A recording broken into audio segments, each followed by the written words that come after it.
Leanne, yes, we are still here in Diepsloot, where we continue to speak about the issues that face our children on a daily basis, the issues of child abuse, of neglect, of sexual violence against the young ones. We're in Diepsloot because this has been the scene of various such cases in recent times. Just in a few weeks, there have been issues of child rape, murders and the like. But what's also very important is that this crime against children also happens in places of safety where they're supposed to be protected. One such case is in a school. So we're going to take a look at an insert now that highlights the child rape scourges that happen right in our schools.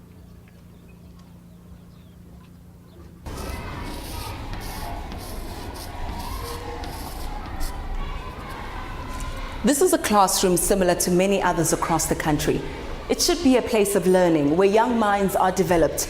But far too many times, education institutions become the hunting ground for paedophile predators preying on the vulnerable. Let's take a look at some of the statistics. According to the SA Council for Educators, a report conducted suggests that from the 1st of April 2012 to the 30th of March this year, 556 complaints were laid against teachers for alleged offences or breaches. And of those over 500 complaints, 104 were for sexual misconduct. In the Western Cape, a primary school teacher was arrested for allegedly raping a 12-year-old pupil multiple times over a period of several months. An educator at Hyde Park High School in Gauteng was recently suspended for allegedly sending a 16-year-old pupil a naked picture of himself. While in the Eastern Cape, a case has been opened against a teacher accused of raping an 11-year-old pupil in the Ngabane area.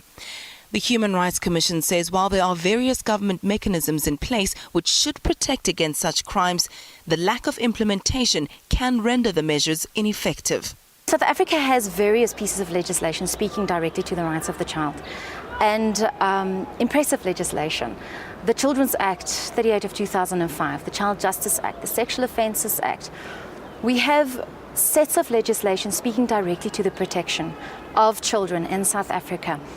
However, as with many countries, our country also struggles with the implementation of the legislation in order to follow through with the protection of the rights of children. One such mechanism is the Child Protection Register. The Commission found that the register was not being properly implemented, in the sense that the updating of the register was there was a lot left to be desired. And the Commission found that the register could play a very important role in the protection of children, protecting them from possible abusers. And also you have referred to the recent headlines, preventing people that are unsuitable to work with children from having contact with children and from working with children. Ayanda Ali Payne, Johannesburg.